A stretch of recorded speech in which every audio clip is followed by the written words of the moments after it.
De volta, bem-vindos. O programa Ronda da Cidade está começando numa segunda-feira com muitas informações. Gente, muito obrigado pelo carinho de vocês, todos ligados no programa que tem hoje a maior audiência da nossa região. Fiquem conosco. Bem, deixa eu falar com a minha produção que tem movimentação no Fórum Desembargador Mendes Vanderlei. Produção, tudo bem? Bem-vindos mais uma vez. Coloque imagem para mim do Fórum Desembargador Mendes Vanderlei. Hoje, um júri popular está agendado para acontecer. Possivelmente, as manifestações, as movimentações, aliás, devem acontecer já nesses próximos minutos com relação a um júri popular que deve movimentar as atenções. Lembra de um caso que eu falei aqui, olha só, cena do crime sendo reconstituído. Um sindicalista que acabou sendo morto em Conceição da Barra no ano de 2010. Pois é, esse caso agora vem à tona, não é? Trata-se do corpo do sindicalista Edson Barcelos, né? O que eu estou mostrando é exatamente uma foto dele, que foi morto em 2010, crime que aconteceu em junho de 2010 em Conceição da Barra. Naquela época, o corpo do sindicalista foi encontrado numa plantação de eucalipto. Quem é o principal suspeito, mandante, teria sido o ex-prefeito de Conceição da Barra, Jorge Donati, acusado de ser o mandante do crime. Mas há outros suspeitos também. Jorge Donati, que inclusive morreu de infarto, e os demais suspeitos vão sentar-se no banco dos réus para júri popular. Se alguém passa perto do Fórum Desembargador Mendes Vanderlei e pergunta, uai, o que está acontecendo hoje no fórum? Será que alguém aqui da cidade de Linhares vai a julgamento? O cenário do julgamento, do júri popular, é de fato o Fórum Desembargador Mendes Vanderlei para apurar a morte desse que aparece aí, Edson, sindicalista, que morreu em 2010, mas tem a ver com este assassinato que aconteceu em Conceição da Barra. Foi manchete, inclusive, em todo o estado do Espírito Santo, me lembro bem, e por vários anos a pergunta, quem teria matado esse sindicalista? Foi matéria nacional também. E aí depois os casos, através de investigações policiais, o caso, aliás, veio sendo descoberto. Aí volto a repetir, cena do crime, momento de uma reconstituição para o crime. A Polícia Civil lá de Conceição da Barra, ela fez essa reconstituição, a gente lembra aqui. Nós não sabemos se esse julgamento ou esse júri vai terminar exatamente hoje, mas está marcado para hoje. Pode voltar aqui para mim? Daqui a pouco nós vamos falar sobre o caso de 2 ex-secretários de Segurança Pública do Estado que podem responder por descumprimento de uma ordem judicial. E a ordem judicial foi descumprida, sabe aonde? No município de Linhares. Eu vou trazer essas informações daqui a pouco. Gente, é assim que nós começamos, então. Fiquem conosco no rádio ou na TV. A notícia chega até você.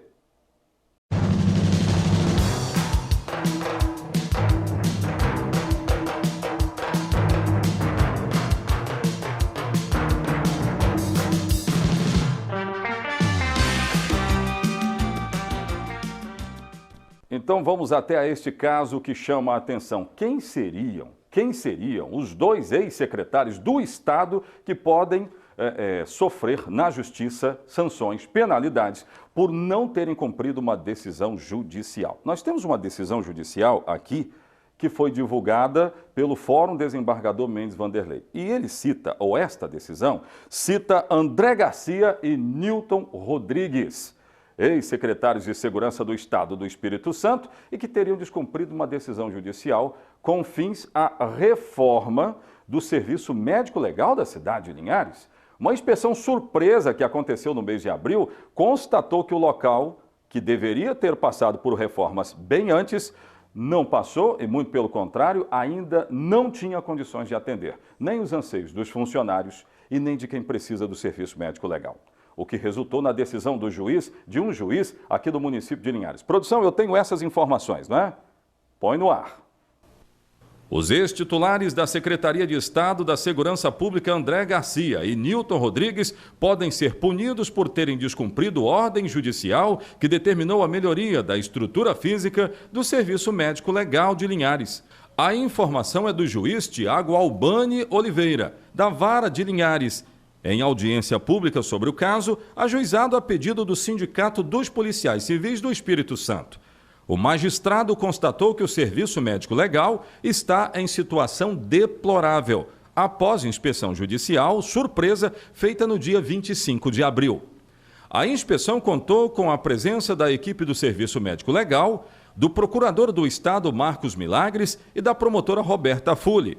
Nela, relatou o juiz, restou constatado o total descumprimento do acordo judicial e decisão judicial existentes nos autos, estando em situação deplorável o prédio e sua estrutura, sem condições básicas para receber os profissionais e os usuários do serviço de forma digna. Em razão da constatação, a audiência foi convocada para o último dia 12. Em seu despacho, o juiz explicou que há duas fases no processo, a da pré-obra e da obra. Na primeira, referente à elaboração, aprovação e contratação do projeto executivo da reforma do prédio, a responsabilidade é da Secretaria de Segurança. Já a segunda fase da execução da obra é de responsabilidade da Polícia Civil, na pessoa do delegado-geral e na figura do superintendente de apoio logístico e secretaria. O juiz determinou então que o Estado do Espírito Santo informe em 15 dias o nome, cargo e CPF dos secretários de Segurança Pública que atuaram desde o deferimento da ordem liminar com as datas de designação e exoneração, para verificação e avaliação se é o caso de aplicação das sanções processuais cabíveis. Para o presidente do Sindipol Espírito Santo, Jorge Emílio Leal, o descumprimento da determinação judicial pelo Estado foi uma irresponsabilidade e uma falta de respeito com o Poder Judiciário e com a sociedade. Alguém questiona que não existe... Coloca de novo essas imagens lá, por favor. Serviço Médico Legal da cidade de Linhares. Está aí, entregue para todo o Estado do Espírito Santo ver.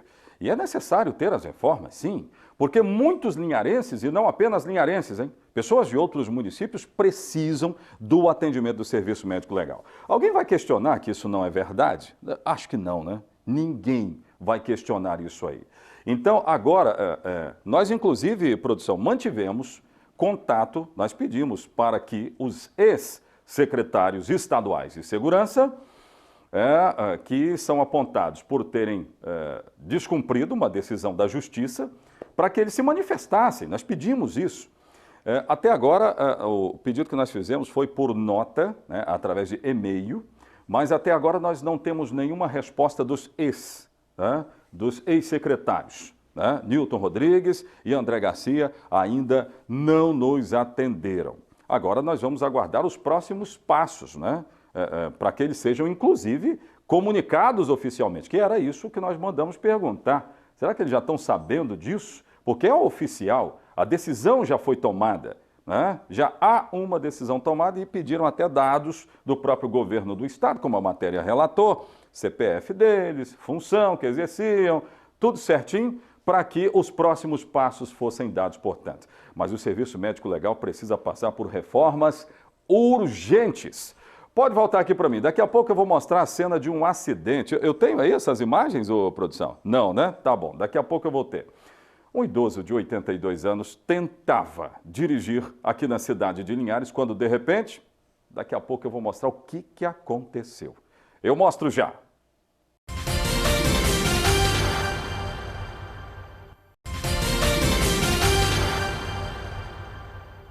Muito bem, Ronda de volta. Gente, olha, eu trouxe aqui informações no bloco anterior sobre as reformas do Serviço Médico Legal. Coloca de novo para mim. A necessidade das reformas, eu citei, inclusive, que de acordo com decisão tomada aqui na cidade de Linhares, a Justiça de Primeiro Piso, disse em sua decisão que houve um descumprimento de decisão judicial que previa a reforma do Serviço Médico Legal, e essas imagens são lá do Serviço Médico Legal. E os dois que responderiam a isso aí, por descumprimento, por suposto descumprimento, seriam André Garcia, que foi secretário de Segurança, ele está aí, e o Nilton Rodrigues, que também responderia. Eu já cheguei a entrevistar o Newton Rodrigues e o André Garcia, né? Ambos já foram entrevistados por mim. Bem, nós pedimos para que eles se manifestassem, os dois, né? E até agora um se manifestou, esse aí, André Garcia. O que é que o André Garcia disse? Ele está pontuando aqui, está na Grande Vitória agora, né? Grande abraço a todos aí na Grande Vitória, acompanhando o Ronda da Cidade. Então, ele listou 6 situações para dar a resposta, e eu preciso trazer porque é nota, né, gente? Preciso trazer porque é nota, a gente precisa dizer isso aqui. André Garcia disse, sobre a questão tenho a dizer que, 1. Toda a atenção foi dada ao problema, tendo a CESP, Secretaria Estadual de Segurança Pública, por determinação minha época, disponibilizado o apoio técnico e administrativo para a PC, que é a Polícia Civil, que é a responsável pela unidade, pudesse atender integralmente às determinações judiciais. Número 2. De minha parte, foi determinado a equipe que fizesse os projetos necessários para dar continuidade, aliás, dar cumprimento ao que foi acertado em audiência. Ele continua respondendo na nota. 3. O que cabia à CESP fazer estava sendo executado até o dia da minha saída da secretaria. 4. Em nenhum momento houve negligência ou desconsideração ao que foi acertado em juízo. 5.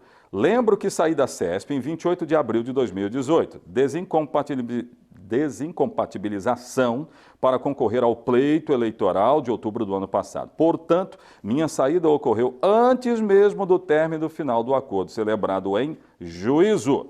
6º e último, como procurador do Estado e gestor público por mais de 10 anos, no comando de secretarias do Poder Executivo de Pernambuco e Espírito Santo, sempre pautei minha conduta profissional por absoluto zelo e respeito ao Ministério Público e ao Poder Judiciário. Atenciosamente, André Garcia, a quem eu quero agradecer por ter atendido a nossa reportagem. Portanto, o Ronda traz aí as duas partes, os dois lados, vamos acompanhar o caso.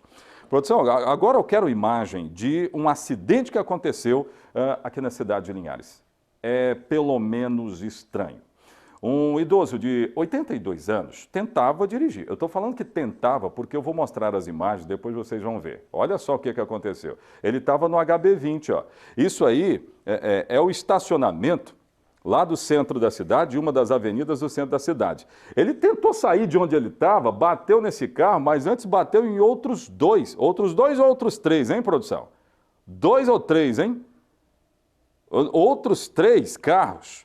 Então, o resultado, ele conseguiu bater em 4 carros. Por isso que eu estou falando que ele estava tentando dirigir, porque, diante do que eu estou vendo, não é possível dizer que conseguiu. E ele conseguiu bater nesse carro aí de ré.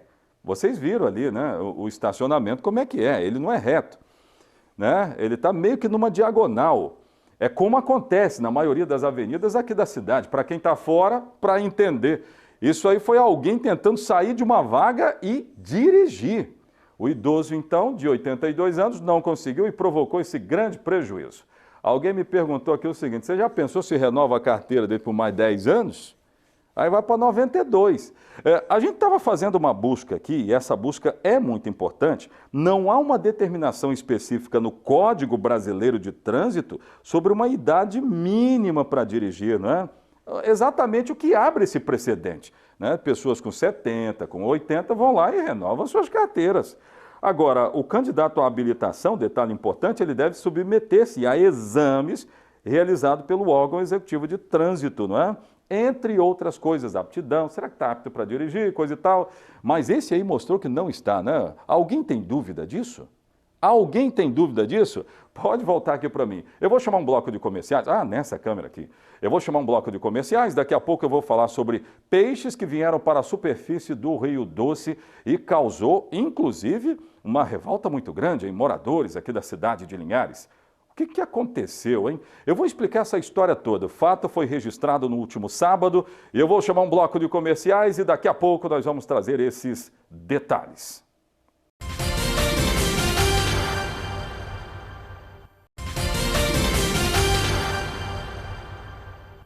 Dando uma olhadinha aqui, quem está interagindo comigo. Produção, um monte de gente interagindo conosco, é sempre bom registrar. Obrigado, vocês sempre me passam isso também. Eu quero registrar aqui a audiência de uma pessoa Laureci Machado. Seu Laureci, eu tive com sua filha nesse último final de semana e ela me contou coisas boas do senhor. Contou que o senhor não perde o Honda, por exemplo. Muito obrigado pelo carinho de vocês, tá bom? Eu prometi para ela, né, que eu ia fazer esse registro aqui no programa e cumprindo, viu? Muito obrigado por nos assistir. Vamos explicar a história agora dos peixes que vieram para a superfície para tentar dar aquela oxigenada, mas por causa de uma obra que está acontecendo ali no entorno do Rio Pequeno, naquele canal, houve isso. Uma imagem que realmente preocupou a todos. Mas o que é que aconteceu? Por que é que os peixes vieram para a superfície, hein? Eu tenho essas informações, vamos saber. Põe no ar. Moradores de Linhares ficaram assustados com a cena que viram no Rio Pequeno na manhã do último sábado. Peixes indo até a superfície da água em busca de oxigênio para respirar. No local, havia um barco da Fundação Renova fazendo a transferência dos peixes para outro local. A Fundação Renova está fazendo uma intervenção no Rio Pequeno. Isso desde o último dia 12, instalando ensecadeiras para facilitar a execução de obras a seco no interior do canal. Em nota, a Fundação Renova esclareceu que está seguindo recomendações do Ministério Público do Estado, realizando intervenções para o rebaixamento do canal do Rio Pequeno. Mas, para minimizar os impactos à fauna aquática da região, disse a Fundação Renova, todo o processo está sendo acompanhado por uma equipe especializada em resgate, que monitora a região represada e transporta os peixes para locais adequados do rio, que não ofereçam risco aos animais. Todas as intervenções foram previamente comunicadas e autorizadas pelos órgãos competentes, como é o caso da Secretaria de Meio Ambiente. Esta é a primeira etapa das obras. A segunda fase consiste no reforço da estrutura do barramento. Pois é, eu fico aqui me perguntando quando é que vão resolver a história do Rio Doce, não é? Que recebeu lama com rejeito de minério, sim, e uma situação extremamente calamitosa, preocupante. E ver essas imagens realmente dá uma assustada. Mas dizem que está tudo em ordem, tudo tranquilo. Vamos ver como é que vai ser isso. A gente vai continuar acompanhando o trabalho de recuperação daquela região. Enquanto isso, pescadores que receberam uma informação que eu questionei aqui no programa também, dizendo que é possível consumir os pescados do Rio Doce e do litoral aqui da cidade de Linhares, continuam muito preocupados com essa notícia. E eles cobram outras explicações. Põe no ar. A situação dos pescadores que dependem do pescado proveniente do Rio Doce não é nada boa. Após a contaminação do Rio Doce, uma nota reproduzida pela Renova explicou que o consumo estava liberado, porém com restrições em relação à quantidade. E isso gerou muitas dúvidas aos pescadores. E esse foi o motivo de uma reunião da Pastoral da Pesca. Nos chama a atenção que, ao mesmo tempo que a Anvisa disponibiliza uma nota que traz essas preocupações, a Fundação Renova ela constrói uma informação para a sociedade que é possível consumir peixe, né, sem que isso gere custos ou danos à saúde. Os pescadores pedem pela despoluição do rio. A grande preocupação deles é por conta da qualidade do pescado que vai à mesa do consumidor. Infelizmente, nós ainda não temos uma garantia, até porque o poder público não tem nos ajudado a divulgar como que está o laudo que são feitos dos peixes dessa água dessa região. E aí agora a Anvisa solta essa nota aí, dizendo a contaminação, aí a gente ainda ficou mais preocupado ainda, porque em alguns momentos fala que o adulto pode consumir 200 gramas de pescado e criança consumir 50 gramas.